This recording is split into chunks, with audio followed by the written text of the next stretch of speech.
Hello, I'm Robin Vincent and welcome to the July edition of Molten Music Monthly.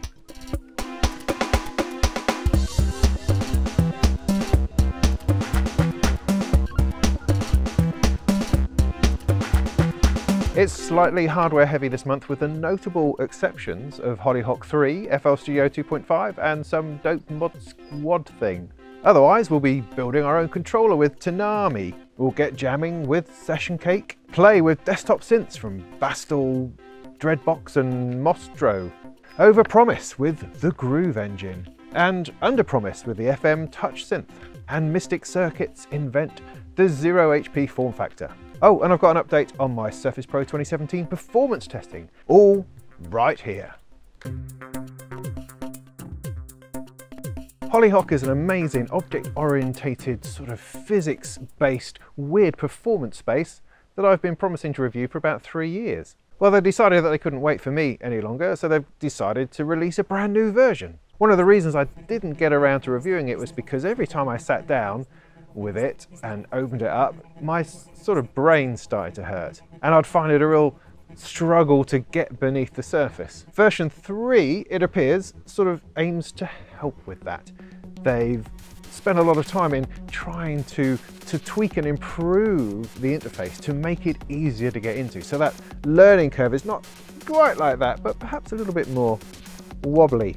And that could be a really awesome thing. The look and feel of Hollyhock is truly remarkable.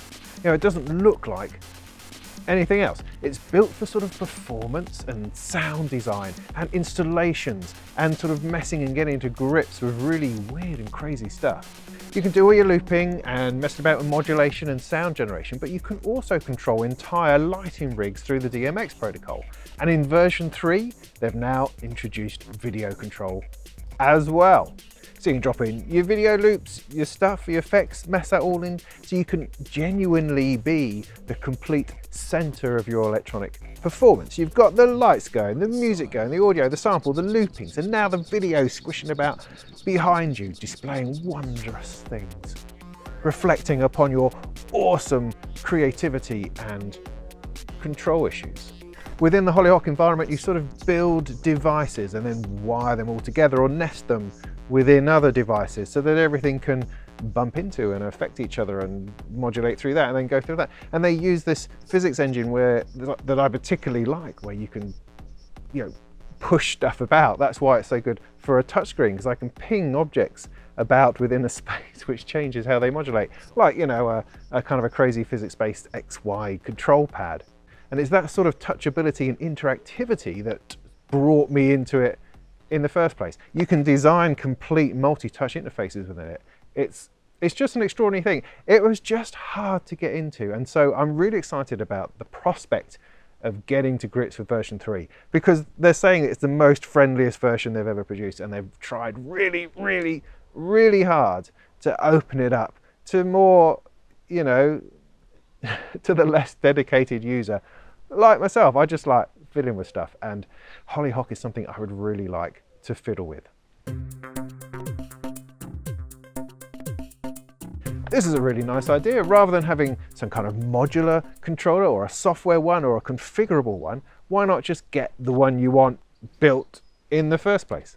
Tinami aim to do just that. They're starting off with quite a modest piece of hardware. It's kind of like a grid of 4x4 onto which you can stick knobs or buttons or sliders in any configuration that you want. You configure it all on their website, just in a very simple interface. Drop the bits on you want, say buy now, and then they'll build it and ship it to you. That's pretty awesome. It's a fabulous idea. It's been around a little while, but I still haven't seen anything to do with the pricing, which of course is going to be the major factor. A slightly bonkers name, and currently only available in Japan, but that may be changing. Session Cake is a jamming box. It's like a little personal mixer that you plug your instrument or microphone or synth or whatever into, and it gives you headphones and it gives you a connection to other session cakes. So you can have a whole bakery of jamming going on. One plugged into another, you've got a mix knob so you can hear everybody else, and your own individual level control so you can hear yourself properly in your headphones. You could sit in a pub and all plug in complete silence. Much to the amusement of the other punters, I imagine. But it would be great for synth meets, for jamming in the park, for anywhere where you want to go and play with your friends, where you don't want to have to lug an entire PA or drag your guitar amplifier or some such along with you. But there's more. You can also plug in an iOS device and use that as an effects send. So if you're a guitarist and you're plugged into this thing, you could run through an iOS version of Amplitude or whatever guitar effects you like.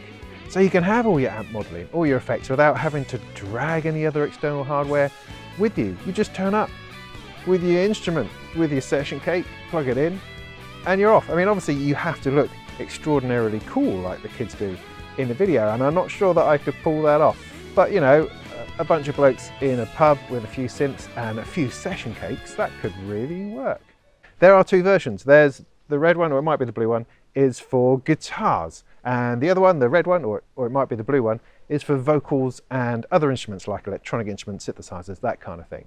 You can chain up to 8 of these things together for a massive jamming mix. It looks like it runs on batteries, so it's ultimately portable.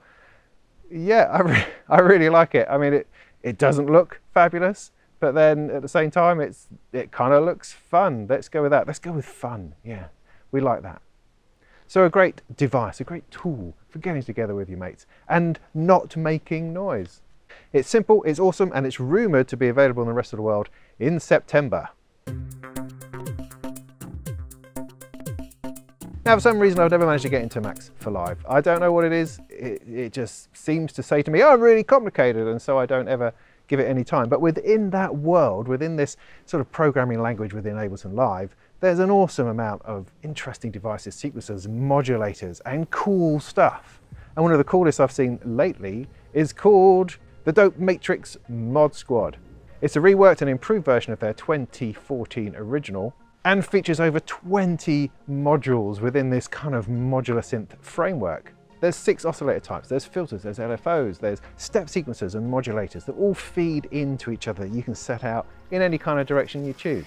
There's delays and glitch machines and modulators modulating modulators. And then there's this sort of control matrix for mapping everything to an external controller. And they make a big fuss about this. There's a lot of integration with the Push 2, for instance, so that you can map everything to it and control everything externally, which does make you wonder if perhaps it's a little bit fussy when using a mouse and keyboard.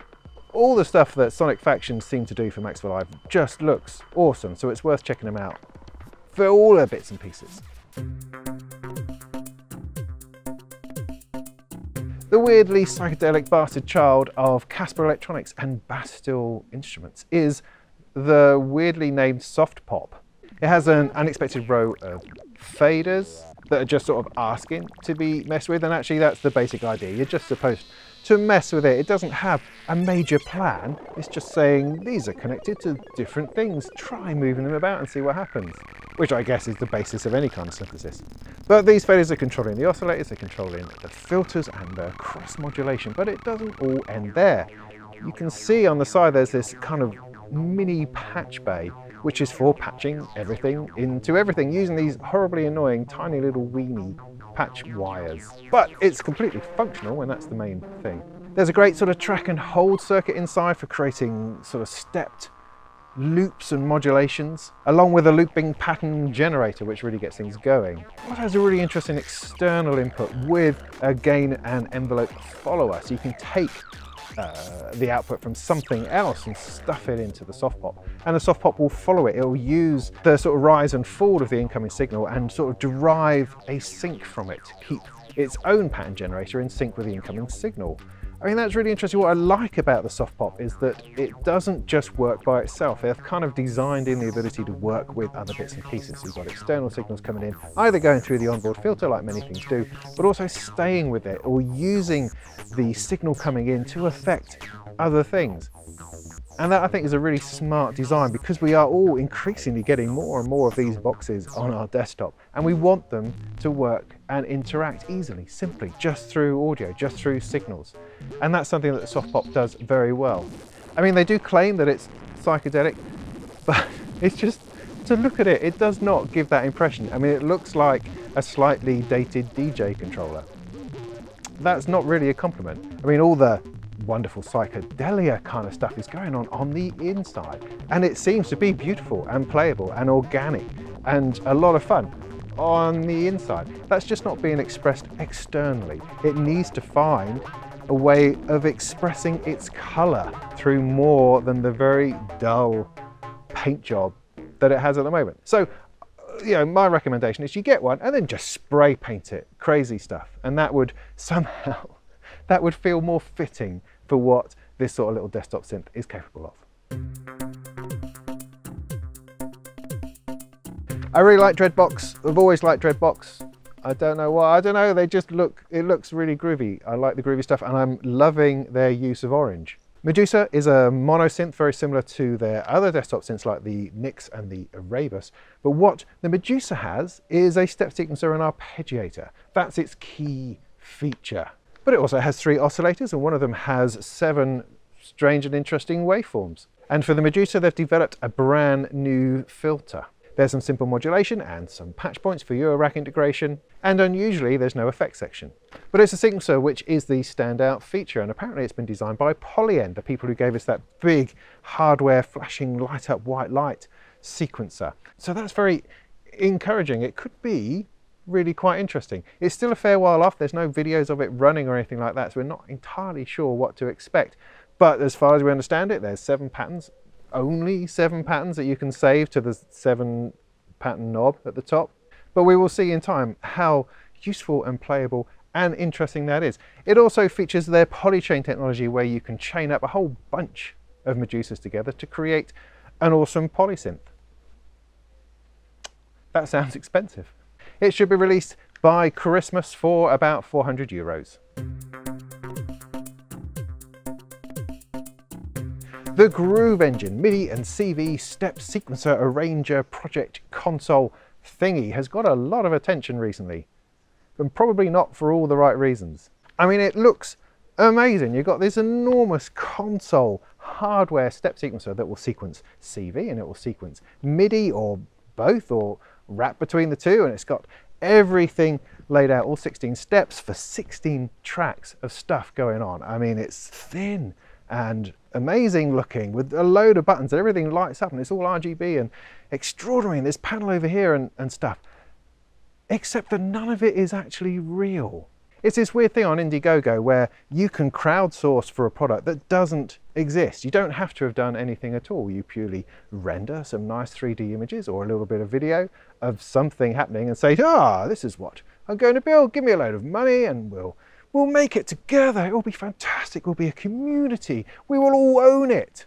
And yet, not a single thing has been done to make it a reality. Kickstarter has a different view of this. Kickstarter do not allow there to be projects that only have virtual renders of products. You have to have a prototype. You have to have something physical that shows the product that you are intending to make. The Groove Engine doesn't have that. But that's okay, you say. I mean, we're all in this to invest into this marvelous idea. Yes, that's okay. I'm into that. I'm into investing into a really interesting idea to make it happen. The problem was that the pricing that they put on it was so cheap that it would just be impossible to build.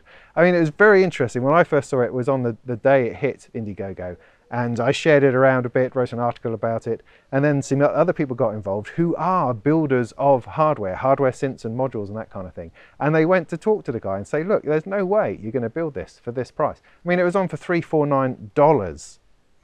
I mean, to look at it, anyone looking at the device would say, wow, that's $1,000 right there, at least. But no, we had it on for $349.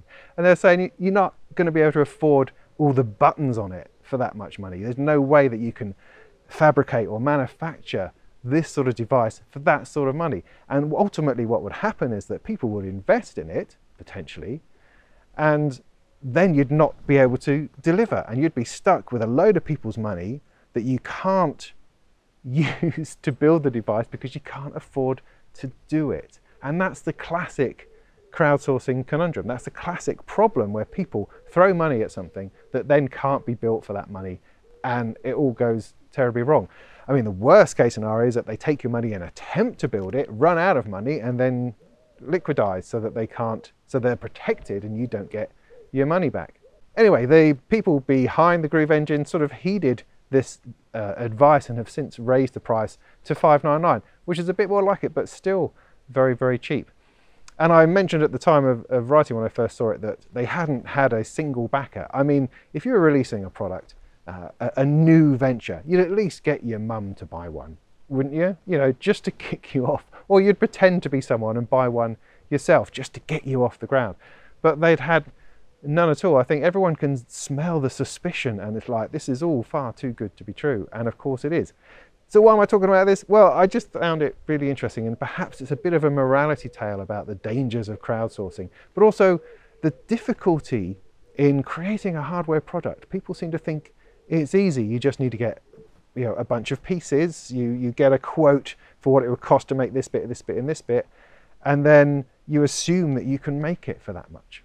But that doesn't factor in the testing, the prototyping, the getting things wrong, the having to redo things again and again to get it right, to get it to fit, and then the software, and then the debugging, and then, you know, there's a lot that goes into building a piece of hardware. And sometimes the wishful thinking is just that, it's too wishful. Anyway, I mean, it looks like an awesome product. It could be an awesome product. It's just a shame that it's currently vaporware. I think they should go away, build one, show it working, and then we'd all go, yeah, let's have one of those. But if you're interested, you know, follow the link below, go and check it out. I think they have one backer now who's paid the more expensive price. Maybe it's his mum.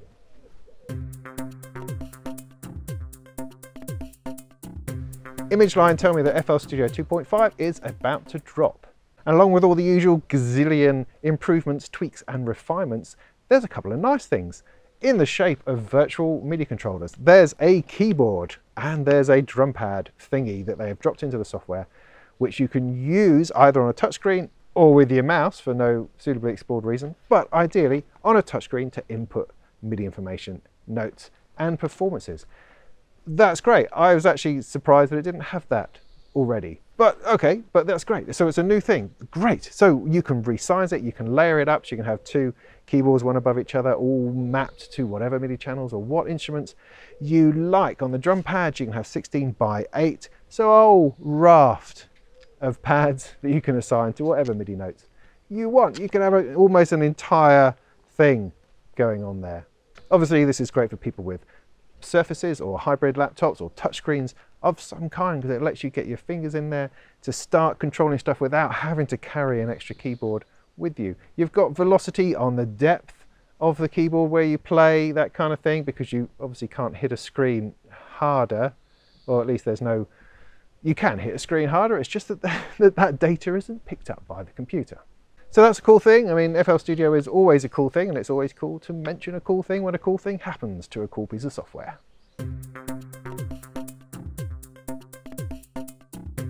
Now, if you thought 2HP made fiddly Eurorack modules, well, hold on to yourself, because Mystic Circuits have just invented the 0 HP form factor. Yes, that's 0 HP. It's this big.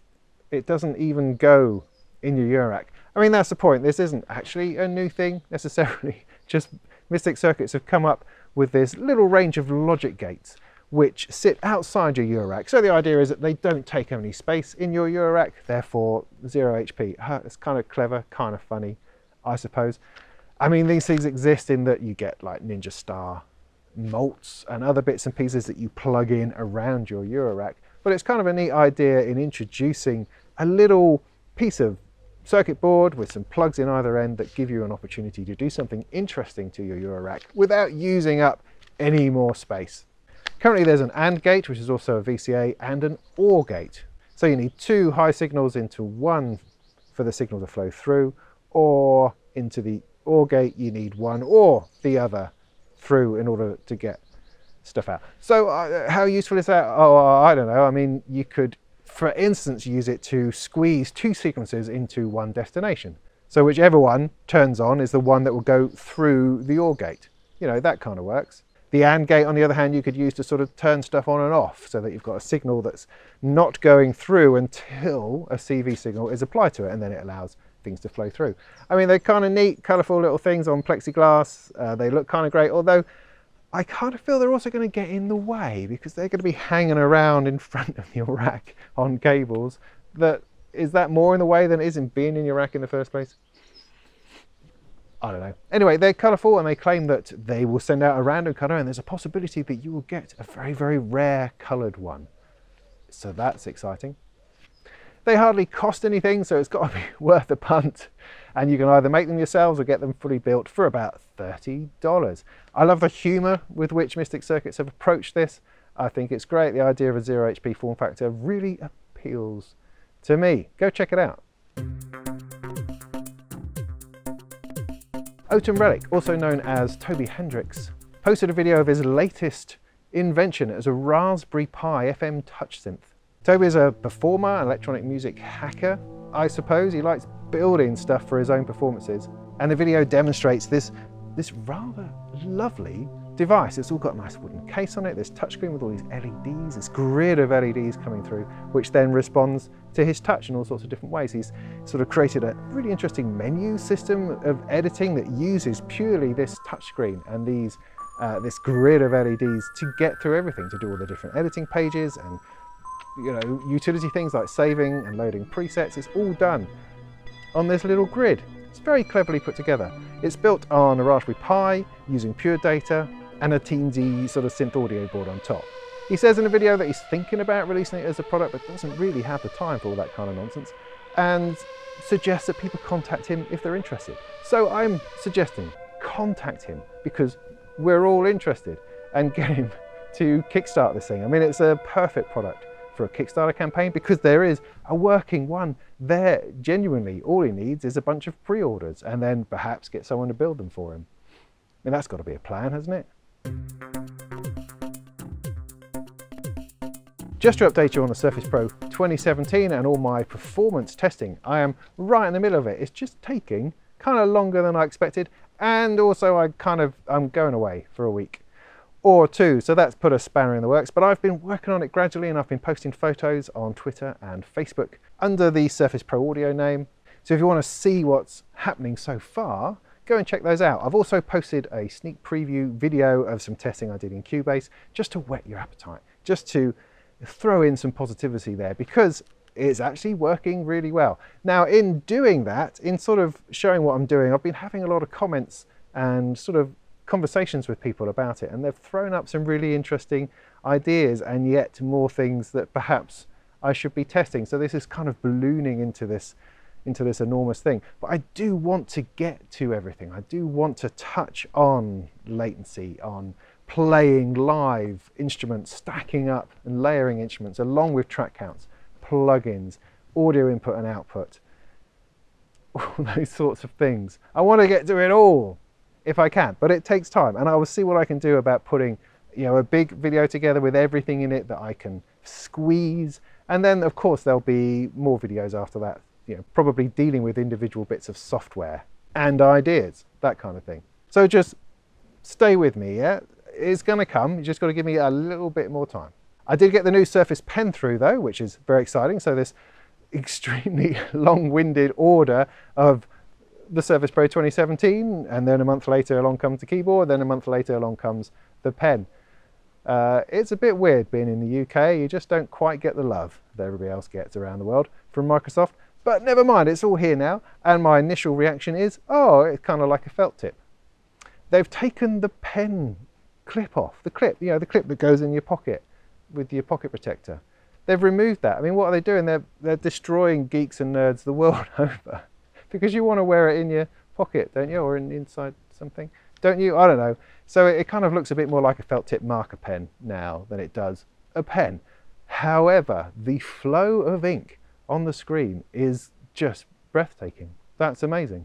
It really is. I haven't tried it in music software yet. I will do so.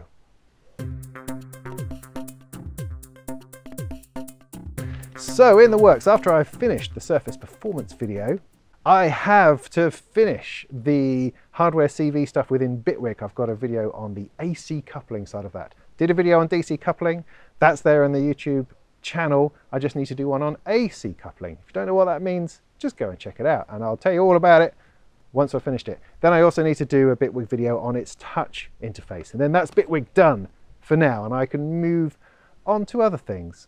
Like, for instance, building my Turin module. That'll be fun. plus demos of all my other Eurorack modules and every piece of software in the world running on the Surface Pro 2017. Also coming up on the 7th of August, a Monday night at 7:30 at the Birdcage in Norwich is the next Norwich synthesizer meet. It's going to be awesome. Get a synth, bring it along and put it down and we'll all have a bit of a fiddle, or just come with a couple of quid to buy me a pint. I don't mind. Either way it works for me, but I hope to be there Monday night, 7:30, 7th of August. The Birdcage pub in Norwich. That would be really cool.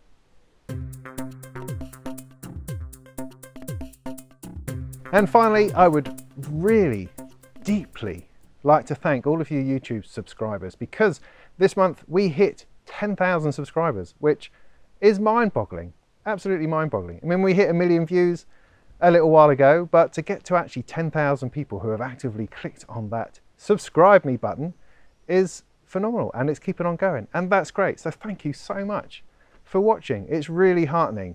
A number of times I have considered packing this whole thing in, and yet, you know, the stats and the subscribers and the comments and the conversations I have all encourage me to keep on at it, because I think it's worthwhile. I think there's some good stuff in here, and I'm always trying to find and reveal information that other people haven't mentioned or I can't find elsewhere. So I hope that it continues with the Surface, with music technology, with Eurorack and modular, all of these things that are interesting. And I would especially like to thank my little boy Alfie, who made me this certificate. That's awesome, because YouTube don't give a monkeys. They don't give a monkeys about me until I get a gazillion subscribers. But that's really awesome, 10,000 subscribers. So thanks for that. If you've liked this video, then share it. Kick it around the place. Subscribe yourself. Get other people to subscribe, because it just encourages me to do more and to offer more and to put more, hopefully high quality and interesting and informative videos out there. So until next time, go and make some tunes.